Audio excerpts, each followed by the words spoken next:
हाँ बेटा, hello, good morning all of you. Join fast everyone. तो आपका हिस्ट्री चैप्टर 9 चल रहा है। इंडियन गुड मॉर्निंग बेटा। Indian national movement and independence. कल इसका हमने एक वीडियो आपको बना के ग्रुप में भेजा है। आप उसको पढ़िए, समझिए अच्छे से पॉइंट को, और लिंक के थ्रू भी आप उसको देख सकते हैं, और ग्रुप में भी लिंक ओपन करके चैनल को लाइक और सब्सक्राइब कर दीजिएगा। कमेंट भी लिखिए, अपने क्वेश्चन आंसर आप तैयार करें। पेपर आपका बन चुका है पीरियाडिक थर्ड का, सिलेबस आपको हमने कई बार बता दिया, उससे आप तैयार करें। एक्सरसाइज बेस है, वेरी शॉर्ट है, लॉन्ग में उतना नहीं गए हैं, लेकिन जिन चैप्टर को बताया था उन चैप्टर से हमने किया है। दो दो उसमें है और एक सिविक्स से। तो आज का हमारा है पेज नंबर 94 पे आप आ जाइएगा। Radicals and the concept of freedom as bright right, birthright. Okay, हमने कल डिस्कस किया था कि नेशनल मूवमेंट के लिए कैसे हमारे लीडर्स जो है नेशनलिस्ट की भावना इंडिया में आई यूरोप से। 19वीं सेंचुरी में फ्रेंच रिवॉल्यूशन से स्टार्ट हुआ राष्ट्रवाद के प्रति सोचना, और जब तक सब लोग नहीं जुड़े इस आंदोलन में तब तक ये मास आंदोलन नहीं बना। जन आंदोलन, चूंकि समाज का हर वर्ग क्या था, असंतुष्ट था, अनहैप्पी था, डिसकॉन्टेंट था ब्रिटिश रूल से, ब्रिटिश पॉलिसी से, चाहे वो रूलिंग क्लास का हो, चाहे money lender, landlord, peasant, worker, सब एंड सिपाही हमारे ए ह्यूम एंड अदर मिलकर के इंडियन नेशनल कांग्रेस की स्थापना की। और उसके बाद से फिर ये आंदोलन तेज पकड़ा, और इसमें टू ग्रुप बना, दो तरह के लीडर्स हुए, एक मॉडरेट और एक रेडिकल्स। तो मॉडरेट को हमने कल एक्सप्लेन कर दिया था।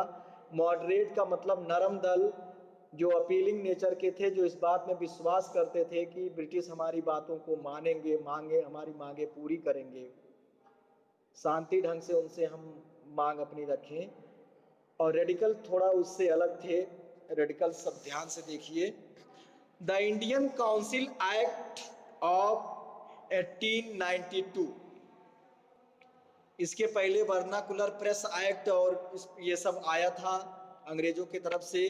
हमारी प्रेस की आज़ादी पर रोक लगी थी, बिना अनुमति के कोई चीज़ हम छाप नहीं सकते थे, ये सब है। 92 fail to include Indians in the administration of the country. मतलब द इंडियन काउंसिल एक्ट, भारतीय परिषद एक्ट जो 1892 में आया, फेल हो गया, क्योंकि भारतीयों को एडमिनिस्ट्रेशन ऑफ द कंट्री, देश के प्रशासनिक व्यवस्था में भारतीयों की हिस्सेदारी नहीं हो पाई सही से। दस many people became rather dissatisfied with the method of the moderate. और इस तरह से मॉडरेट के इस अपीलिंग नेचर कि हम अपनी बात को मांगेंगे और ब्रिटिश पूरा कर देंगे, इससे असंतुष्ट हो गए। बहुत से लोग मॉडरेट लीडर के विचारों से सहमत नहीं हुए और उन्होंने एक अलग रुख अपनाया।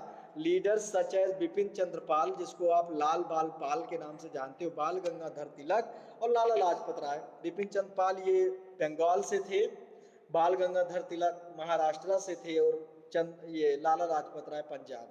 The and Aurobindo Ghosh wanted greater political concession and felt that Indians had to achieve these aim by themselves.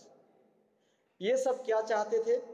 Political concession and felt that Indians have to achieve, और इस चीज को फील करते थे भारतीयों को achieve these aim by themselves, इस उद्देश्य को खुद पूरा करना चाहिए। अपनी मांगों को पूरा करवाने के लिए हम उन पर ना, उनसे भीख ना मांगे, उसको लेके रहें। They adopted more radicals ways of political agitation and told the people to be bold. Radicals का मतलब होता है एक्सट्रीमिस्ट, मतलब उग्र, थोड़ा सा गर्म दल। मोर रेडिकल्स तरीका उन लोगों ने अपनाया। Political agitation and told, political agitation मतलब राजनीतिक भागीदारी को अपनी पूरा करने के लिए पीपुल को बोल्ड मतलब थोड़ा साहसी, निर्भीक, निडर होकर के अपनी बात को कहें, उनका खिलाफ करें। Brave and patriotic and fight for Swaraj और फ्रीडम, बहादुरी और देशभक्ति से लड़ें स्वराज के लिए, आज़ादी के लिए। स्वराज की बात जो आई उधर बाल गंगाधर तिलक से, तिलक रेड द स्लोगन, उन्होंने स्लोगन दिया Swaraj is my birth right and I shall have it. Underline करते रहिएगा आप मेन पॉइंट। स्वराज हमारा जन्म सिद्ध अधिकार है और हम इसे लेके रहेंगे। इस नारे के साथ these leaders were known as the radicals, और इस तरह से ये लीडर रेडिकल के नाम से जाने गए। क्वेश्चन बनता है आपका who were moderate and radicals, आप क्लास 5th में भी पढ़ चुके हैं इसके बारे में।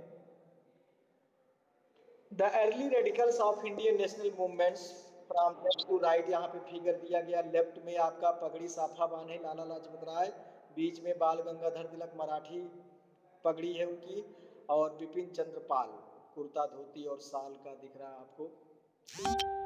लेफ्ट में आप बॉक्स में आ जाइए। द वायसराय लॉर्ड डॉफरिंग, देखिए समय समय पर अलग अलग वायसराय आते रहे, 2 साल के लिए, 4 साल के लिए, 5 साल के लिए, सबका कार्यकाल थोड़ा एक जैसे नहीं रहा है। National Congress hoping that it would keep the government inform about the views of the Indian people, क्या था कि Lord Dufferin encourage the Indian national Congress, भारतीय राष्ट्रीय कांग्रेस को एनकरेज करना, प्रोत्साहित करना, और इस आशा में कि it would keep the government inform about the view, किसके बारे में, अपने दृष्टिकोण के बारे में, इंडियन पीपुल, भारतीय लोगों को सरकार जो है इन्फॉर्म करेगी या सरकार को ये इन्फॉर्म करेंगे। The British, but as the Congress gradually grew critical, लेकिन धीरे धीरे कांग्रेस जो है लगातार क्रिटिकल होती गई ऑफ द ब्रिटिश पॉलिसी, राजनीति, ब्रिटिश राजनीति के अगेंस्ट जो है the British government also became hostile, और इस तरह से ब्रिटिश गवर्नमेंट भी जो है मतलब हॉस्टाइल होता गया, एक तरह से कड़ा रुख अपनाता गया, attitude toward the Congress, Congress के खिलाफ जो है उसका रुख जो है थोड़ा विपरीत होता गया। Early stage of the national movement, अब ये 2 स्टेज में बांटा गया है, अर्ली स्टेज और लेटर फेज। अर्ली स्टेज आपका यहाँ से शुरू होकर के 1900 1905 के पहले से लेकर के 1919 तक रहा। The partition of Bengal in 1905 number 1, in 1905 during the viceroyalty of Lord Curzon, उस समय लॉर्ड कर्जन वायसरॉय था, ये था 1899 से 1905 तक। Bengal was divided into 2 separate provinces on the pretext of the administrative convenience, किस लिए, क्या बहाना बनाया गया, प्रिटेंडिंग किया गया कि एडमिनिस्ट्रेटिव कन्वीनियंस, सुविधा, प्रशासनिक सुविधा के लिए इसे 2 भाग में बांटा जा रहा है, क्योंकि बंगाल एक बहुत बड़ा राज्य है, प्रोविंस है, जहाँ पे अकेले प्रशासनिक व्यवस्था देखने में समस्या आ रही है। द रियल पर्पज क्या था, मेन उद्देश्य क्या था, हमने कल डिस्कस किया था इसके बारे में। To weaken feeling of nationalism in Bengal, Bengal में राष्ट्रवाद की फीलिंग को कमजोर करना।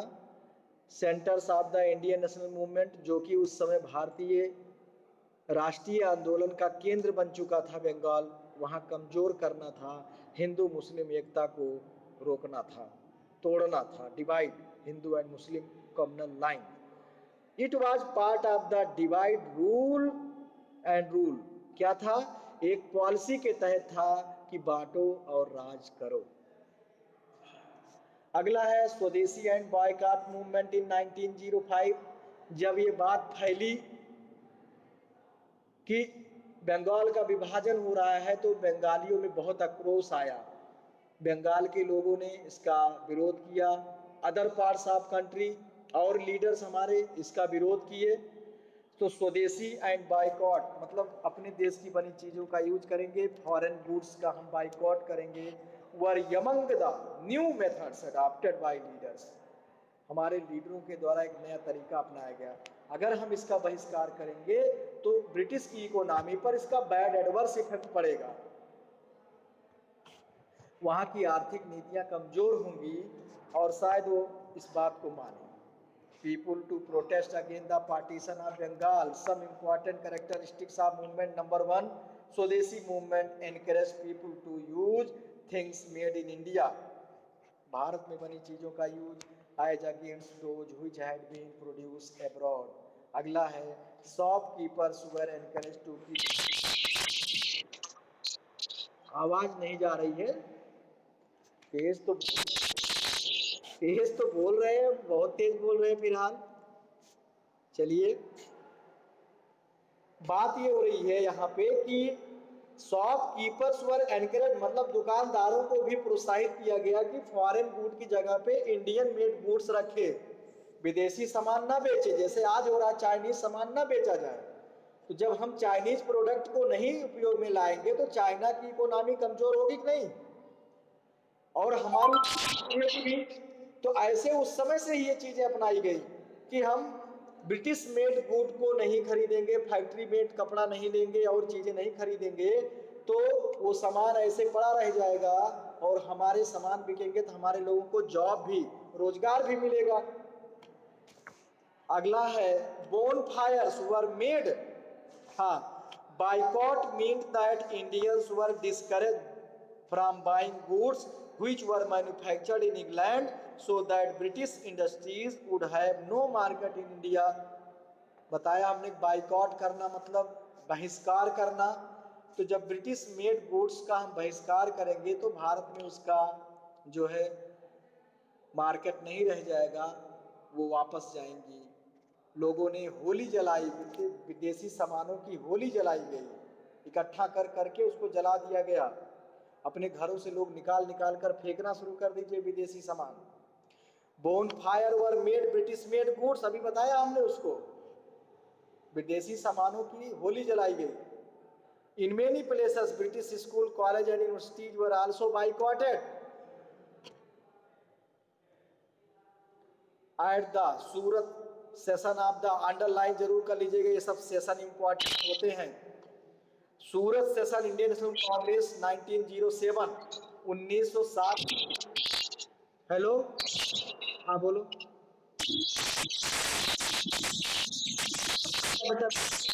वही बता रहा हूँ, सेशन का मतलब है सत्र। जैसे इस समय कौन सा सेशन चल रहा है हम लोगों का, एजुकेशनल सेशन क्या है 2020-21, तो सेशन मतलब सत्र। 1907 में जब सूरत में इंडियन नेशनल कांग्रेस की मीटिंग हुई, समझे कि नहीं, a split occurred between the moderate and the radicals, they came together again। क्या हुआ यहाँ पे, मॉडरेट और रेडिकल्स जो है टूट गए, अलग हो गए, क्योंकि दोनों के एम सेम थे सबके, लेकिन विचारधाराएं अलग अलग थी। एम तो सबका था, achieving the Swaraj and others, ज्यादा से ज्यादा इंडियन भागीदारी, लेकिन तरीके अलग अलग थे।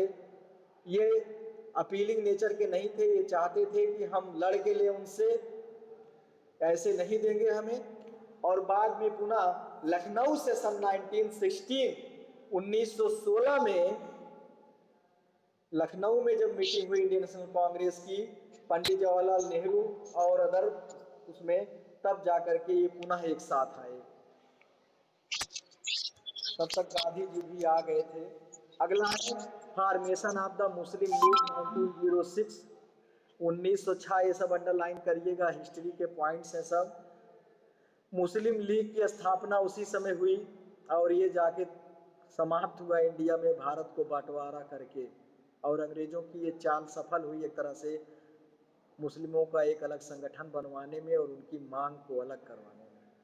A group of Muslim landlords and Nawab under the leadership of Salimullah Khan, Nawab of Dhaka, Dhaka का नवाब था ये सलीमुल्लाह खान, अंडरलाइन कर लीजिए, इसके लीडरशिप में All India Muslim League at Dhaka in 1906। आज बांग्लादेश में है लेकिन उस समय बंगाल में ही था ये। The aim of Muslim League was to adequately represent Muslim in the government. इनकी मांग हुई कि मुस्लिमों को भी सरकार में बराबर भागीदारी मिले। To appeal for separate electorate, इनके लिए अलग से इलेक्शन की व्यवस्था हो। अब आ जाइए Morley Minto reform of 1909। Morley Minto, दो नाम दिख रहा है। The British government pass the government of India act 1909। पुनः एक देखिए, एक आई थी इंडियन काउंसिल एक्ट 1892 में, और यहाँ पर गवर्नमेंट ऑफ इंडिया एक्ट 1909 में बन के आया कानून एक तरह से, known as the Morley Minto reform in the, जिस नाम से जाना गया मॉर्ली मिंटो रिफॉर्म में। और इसमें क्या था, separate electorate were allocated to Muslim with reserve caste. देखिए पहले उनको पास कर दिया, मुस्लिमों के लिए अलग से इलेक्टोरेट व्यवस्था और उनके संविधान में रिजर्व कर दिया seat, where only they could stand for election और वोट, जहां पर केवल वही खड़े हो सकते हैं और वोट दे सकते हैं उनको मुस्लिम ही। The overall number of elected members in the Imperial Legislative Council and Provincial Legislative Council were increased. Imperial Legislative Council जो पूरे देश की थी, जैसे आप यूनियन कह सकते हो, और अगला है प्रोविंशियल लेजिस्लेटिव काउंसिल, राज्य विधान परिषद जिसको आप कहते हैं आज भी लेजिस्लेटिव काउंसिल, ये सब उसी समय से बना हुआ है, इनमें संख्या बढ़ा दी गई। A system of indirect election was introduced for the first time। पहली बार जो है अपरोक्ष रूप से चुनाव की व्यवस्था बनाई गई। The reform, however, did not give adequate representation to Indians in the legislature। फिलहाल ये जो आया एक्ट और रिफॉर्म आया, इसमें जो है पुनः भारतीयों को बराबर भागीदारी नहीं मिला। अब आ जाइए रिवोल्यूशनरी नेशनलिस्ट, क्रांतिकारी राष्ट्रवादी। Many people associated with the national movement were not happy with the slow pace of change। ये जो नेशनल मूवमेंट, राष्ट्रीय आंदोलन में ऐसे बहुत से लोग जुड़े थे जो इस बात से सहमत नहीं थे कि स्लो पेस, जो धीमी गति, वो चाहते थे क्विक रिजल्ट आए, उग्र। क्लास 9 में पढ़ोगे आप, radical revolutionaries.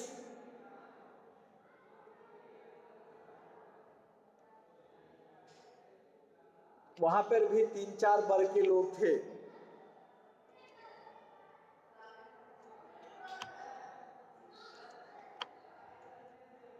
Advocate the use of violence, उन लोगों ने किसकी वकालत की, हिंसा। ओवरथ्रो द ब्रिटिश, ब्रिटिश को उखाड़ फेंकने के लिए हिंसा, जैसे वो अगर हिंसात्मक हो रहे हैं तो हम लोग भी हिंसा शस्त्र उठाएं। Some of their action included association of British official and looting money and all।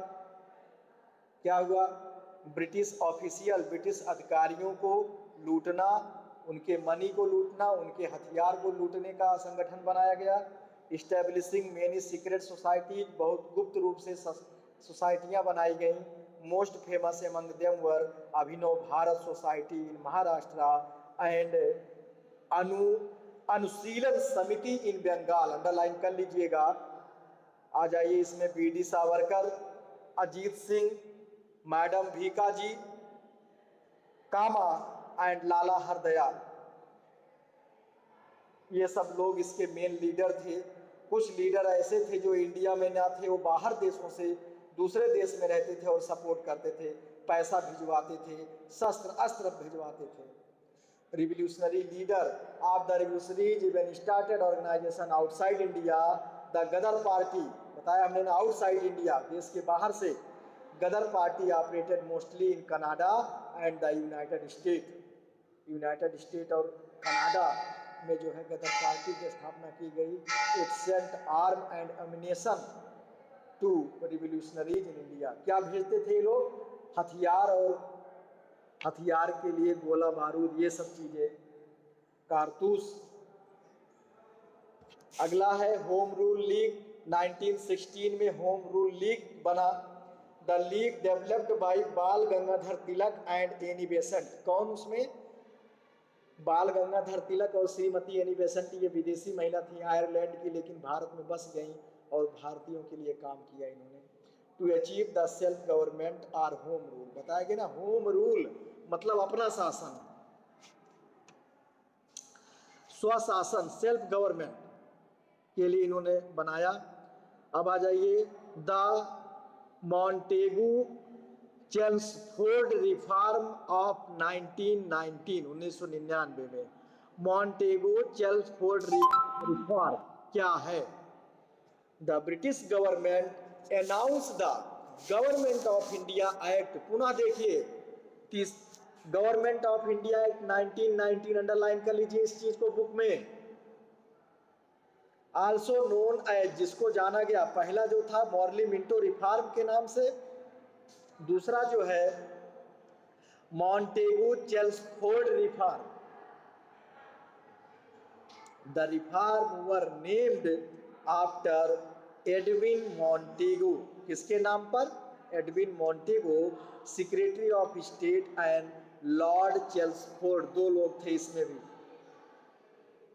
The viceroy, Lord चेल्मसफोर्ड ये वायसराय थे इंडिया के, और ये सेक्रेटरी ऑफ स्टेट मतलब जिसको हम कह सकते हैं सचिव। क्या था इसमें? The provincial legislative council were enlarge and the number of elected member in this council were increase. Provincial legislative council को बढ़ाया गया और इसमें इलेक्टेड मेंबरों की संख्या को बढ़ाई गई। The elected members were given more power. जो मेंबर चुन के आए, इसमें सदस्य जो बने उनको पावर दिया गया, बढ़ाया गया power. A system called diarchy was introduce. Diarchy system introduce हुआ। डायआर्ची एक बार और हमने आपको पढ़ाया था बंगाल में, आफ्टर द बैटल, जब बक्सर के युद्ध के बाद नवाब कठपुतली बन गए, एक तरह से हार गए मीर कासिम और अलायंस सेना जो है मुगल एम्परर की और नवाब अवध की, तो अंग्रेजों के पावर पूरी तरह से जम गया और दीवानी राइट्स मिल गया। तो नवाब जो है केवल नाम के थे, प्रशासनिक व्यवस्था का, कानून व्यवस्था नवाब के हाथ में था और सारा पावर जो है उनको। तो ये डायआर्ची है। The administration of some department was responsibility of the governor of a province. मतलब कुछ डिपार्टमेंट में प्रशासनिक व्यवस्था जो है किसकी जिम्मेदारी थी? गवर्नर, तो उस राज्य के। And some other department that of the minister, और कुछ डिपार्टमेंट ऐसे थे जो मंत्री उसके। क्लास डिस्कशन है, how did the British policy of divide and rule affect the Indian national Congress. Divide and rule की जो पॉलिसी थी वो भारतीय राष्ट्रीय कांग्रेस को कैसे अफेक्ट किया। How did the establishment of Muslim league affect the Indian national movement. और मुस्लिम लीग की स्थापना होना ये भारतीय राष्ट्रीय कांग्रेस को कैसे प्रभावित किया। तो डिवाइड एंड रूल पॉलिसी, बांटो राज करो की नीति से हमारा इंडियन नेशनल कांग्रेस क्या हुआ? उग्र तो हुआ आंदोलन, बाइकॉट, स्वदेशी मूवमेंट, सब तमाम चीज़ों का हुआ, लेकिन ये जो हमारे लीडर्स थे वो दो भागों में बट गए, एक तो रेडिकल, दूसरा मॉडरेट। ये अलग अलग विचार वाले ये बट गए। अपनी मांगों को पूरा करने के लिए, देश को आज़ाद करने के लिए अलग अलग तरीका अपनाया। मुस्लिम लीग में क्या है? मुस्लिम लीग अफेक्ट होने से हिंदू मुस्लिम एकता पे थोड़ा सा प्रभाव पड़ा। मुस्लिम अपनी डिमांड लेकर के अपनी मांगे करना शुरू किए और आंदोलन कमजोर एक तरह से पड़ा, एकता कमजोर हुई। नेक्स्ट पॉइंट है हमारा mass phase of the Indian national movement. दूसरा फेज इसका, एक अर्ली था, दूसरा मास फेज। भारतीय राष्ट्रीय आंदोलन का दूसरा जो सबसे इम्पोर्टेंट फेज है जन समूह वाला, जिसमें ज्यादातर हर वर्ग के लोग जुड़े। फ्रॉम अबाउट द 1920s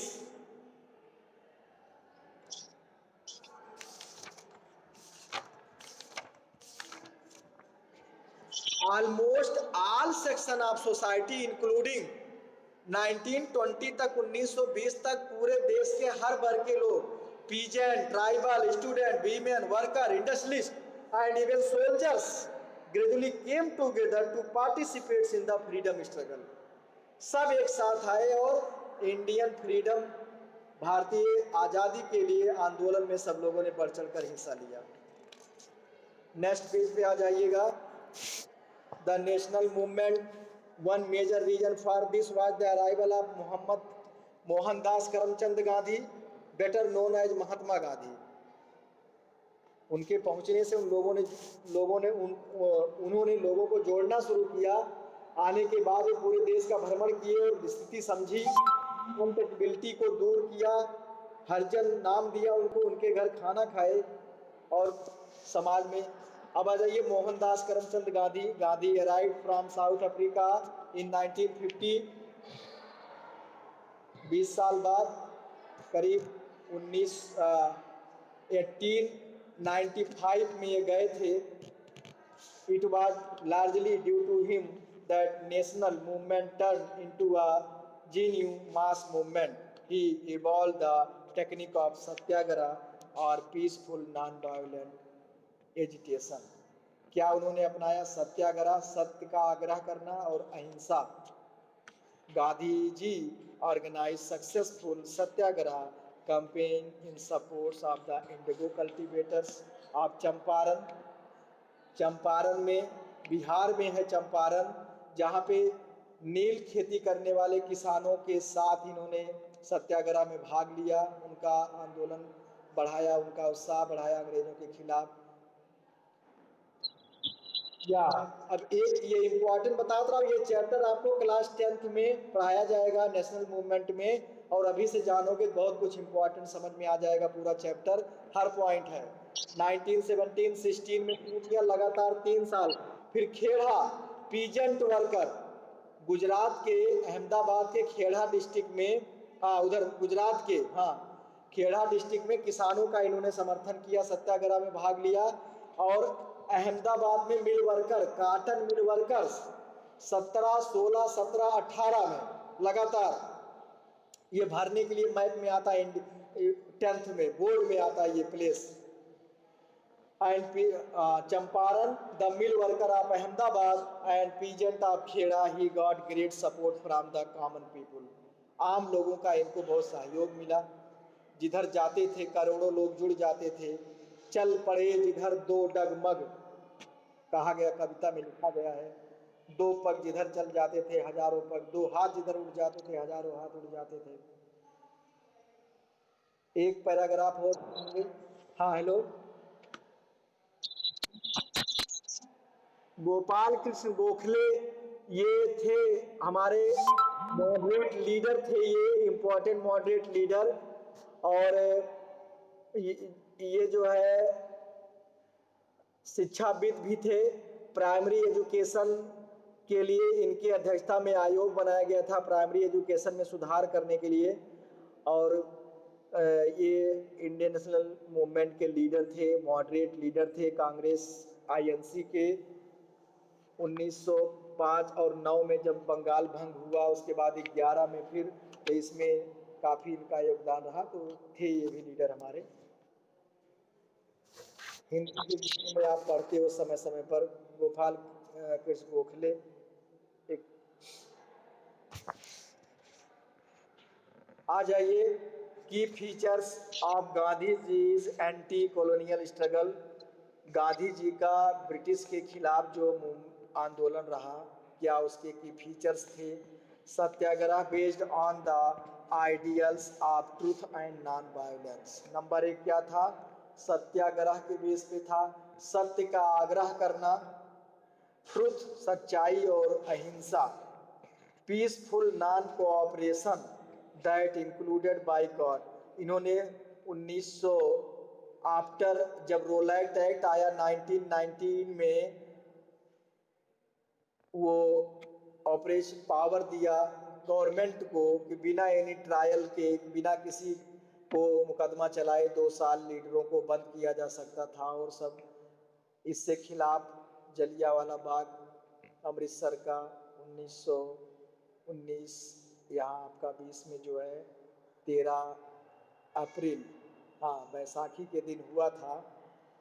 तो इन सब के खिलाफ पूरे देश में आक्रोश था और गांधी जी ने फिर नॉन कोऑपरेशन मूवमेंट चलाया, असहयोग आंदोलन। तो वही सब उसमें था, स्वदेशी और बाइकॉट जैसे अभी पढ़े पीछे। That included boycott of all British institution and offices. संस्थानों और कार्यालयों का लोग बहिष्कार किए। लड़के जो पढ़ते थे विद्यालयों विश्वविद्यालयों में छोड़ दिया, वकील लोग वकालत करना छोड़ दिए, टीचर्स स्कूल छोड़ दिए, अधिकारी कर्मचारी छोड़ दिए। Picketing of shops selling foreign goods. Picketing की मीनिंग दी गई है a form of protest in which people assemble outside a place and where an event take place.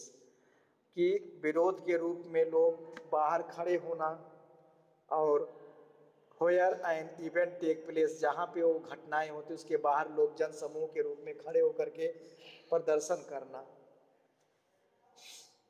Shop selling, जहाँ पे ऐसी दुकानों पे जहाँ पे विदेशी सामान बिकते थे वहाँ पे लोग इकट्ठा हो जाते थे और सब ये। एंड रिनंसिएशन है statement in which you formally say that you do not believe in something और do not support something. Of titles awarded by the British government, मतलब जो ब्रिटिश गवर्नमेंट की तरफ से टाइटल उपाधियां मिली थी कुछ लोगों को हमारे, उन लोगों ने वापस कर दिया। जैसे रविन्द्रनाथ टैगोर को नाइट और सर की उपाधि मिली थी, उन्होंने 11 में वापस कर दिया था। और लोगों को ऐसे इंटीग्रेटेड सोशल रिफॉर्म, समाज सुधारकों को मजबूत करने के लिए, एकीकरण के लिए with the freedom struggle he led a crusade to root out social levels. जो हमारे समाज में सामाजिक बुराई लाइक अनटचेबिलिटी थी, छुआछूत, इसको समाप्त करने के लिए उन्होंने किया। हरिजनों के घर खाना खाए, बात किए, उनको छुए और उन हरिजन नाम दिया। हरिजन नाम से पत्रिका उन्होंने शुरू किया। Initiated a constructive programme for the economic upliftment of Indian villagers. गांव की स्थिति को सुधारने के लिए, लोगों को रोजगार देने के लिए इन्होंने प्रोग्राम चरखा खादी, घर घर खादी होगा, सब लोग सेल्फ इंडिपेंडेंस बनेंगे, स्वावलंबी बनेंगे। तो खादी अभियान चलाया गया उस स्वदेशी बॉयकॉट के तरफ नॉन कोऑपरेशन मूवमेंट में, कि लोग अपना खुद काते बुने और पहने, विदेशी सामान का बाइकआउट करें। और उन्हीं के नाम पे जो आज मनरेगा चलता है, महात्मा गांधी नेशनल रोजगार गारंटी योजना, कि लोगों को गांव में ही जॉब मिले, लोग पलायन ना करें। He believe that khadi or home spun cloth, घर पे बना कपड़ा, would make the poor self reliant. All Indian spinner association and Khadar Bhandar, Khadi भंडार, खादी गांधी आश्रम जो उनके नाम पे चलता है, सब उसी समय were set up in different parts of the country.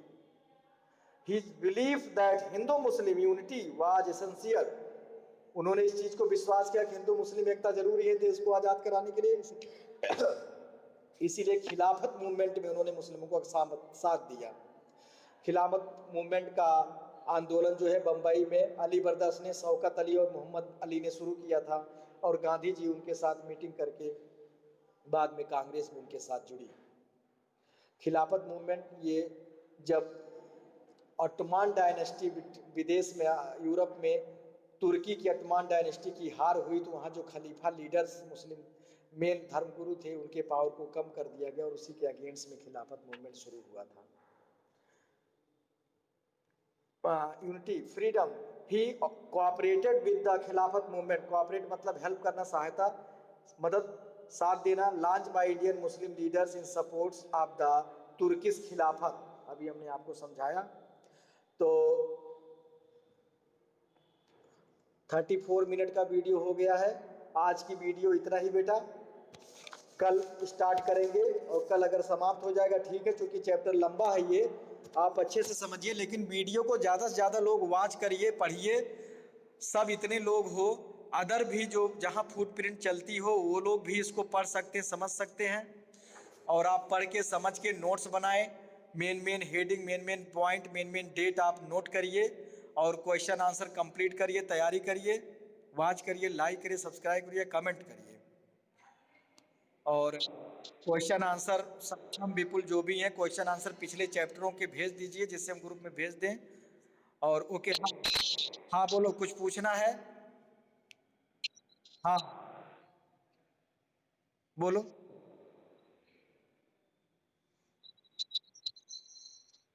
चलिए याद कर लेना, खोज लेना। क्या? अच्छा ठीक है, कल की क्लास में पूछ लेना। और हाँ ठीक है, तैयारी रखिए, 7 से आपका एग्जाम है। बाकी ये चीज़ अच्छे से आप वाच करें, पढ़ें। ओके बेटा।